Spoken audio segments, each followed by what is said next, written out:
Hi. Hi. Hi. Oh, hello. We are here to talk about a phrase that we've been batting around and exploring and seeking to experience in our lives.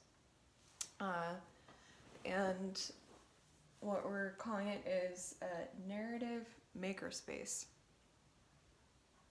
Yes, I'm Erin, by the way. And I'm Caroline. I'm her fiance. Likewise.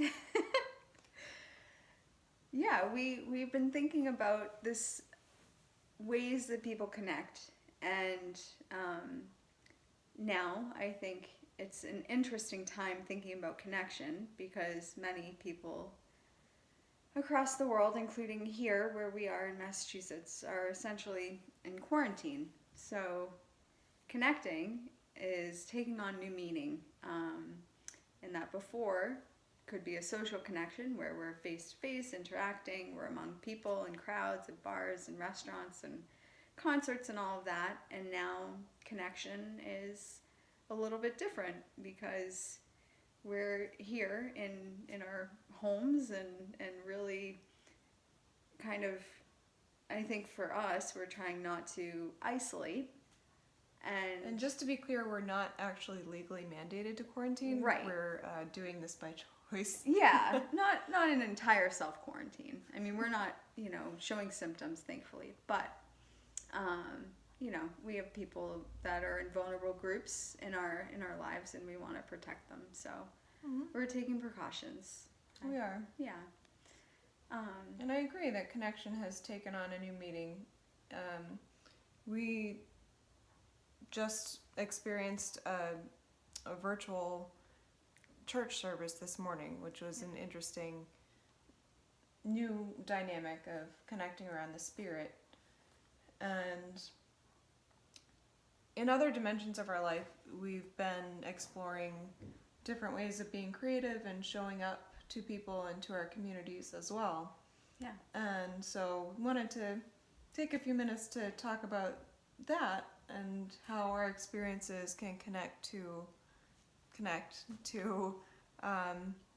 different ways that others may show up, and the ways that we may evolve and grow into new forms of community.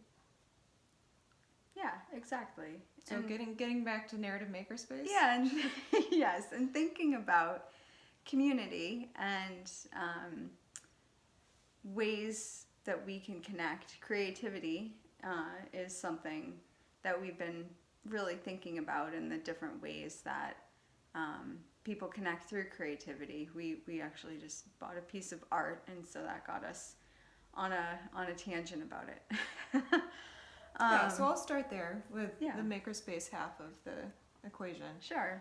So I've been involved with various types of maker spaces with different groups that I'm connected to, and there are a lot of different ways you can do it. I work in the technology field, so there are a bunch of people who are making really crazy, amazing things with technology and electronics and even games and all kinds of different creations in that way. I guess what a makerspace means to me, personally, I think all that stuff is awesome and really fun.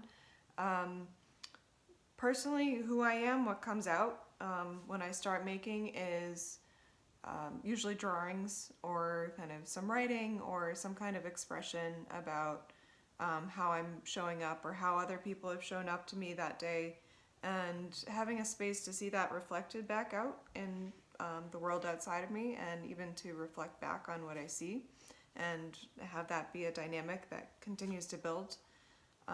And so for me, I guess makerspace would be any place where I can non-judgmentally express myself and how my humanity and others is showing up and kind of intermingling and growing.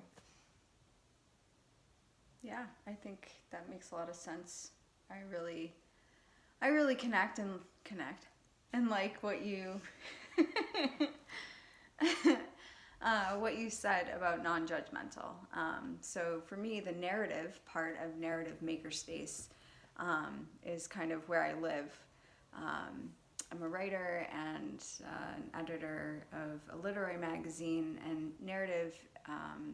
I'm studying narrative medicine. It kind of is a big part of my life. And narrative for me is really about story. And Caroline asked me, so what is story for you? And for me, it goes beyond just, the plot, the characters and beginning, middle, and end type of thing. I really more seek meaning in story and personal narrative. So like memoir or experiences and moments that people have.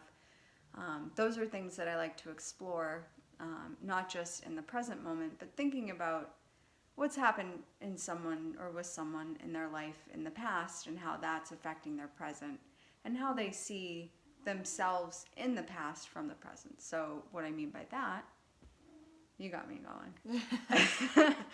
What I mean by that is, Our cat as well is going. Yeah, if you hear him, he's meowing. He will continue to do that as he's being incessant lately. He's inspired by you. Yeah. Are you, Mace? I guess so. Yeah. So what I mean by being present and looking at oneself in the past is thinking about something that they've gone through and where they were then and how they viewed themselves then and where they are now and how they view themselves from this lens in the past. So, for me, I do that a lot. Yeah, I've seen you through the process of writing, kind of reshaping your narrative about yourself and your past. Yeah. And that's something I know you brought up in conversations we've had about the ability we have to look at our past and really to see it through a different lens or frame, as you were saying. Yeah. And I think that's a really cool way that I've seen you grow and show up in new ways, and how we've been able to experience that together.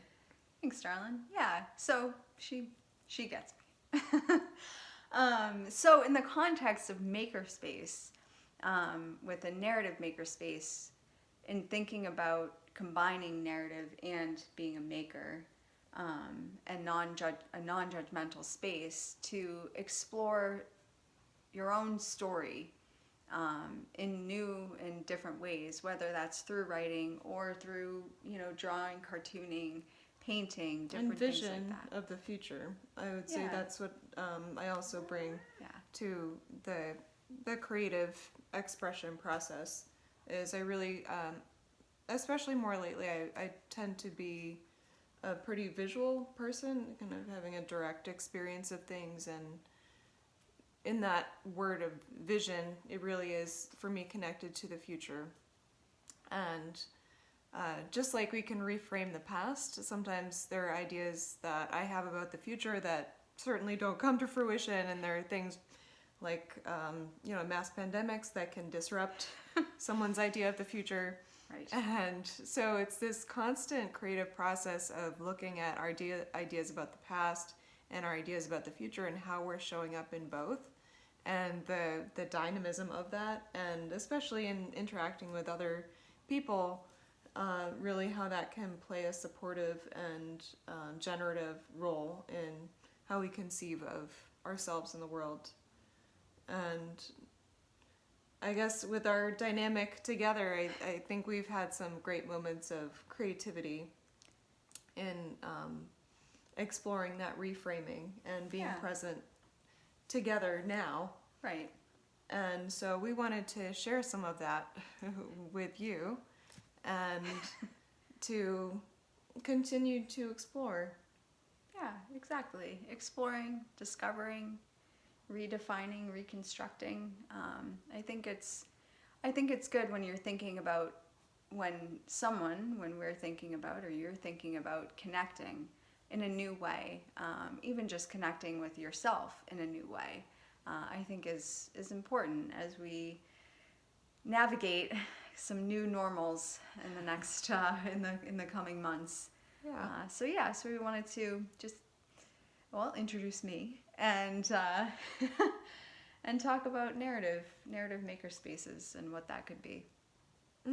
Yeah, and as we've been discussing, we're always reintroducing ourselves to each other in the world because none of Yes. us is a static being. Right. And so, in that vein, we would love to hear from you as well about how are you showing up in new ways as the world shows up in new ways to us all. Yeah. We'd love to hear. All right. Bye.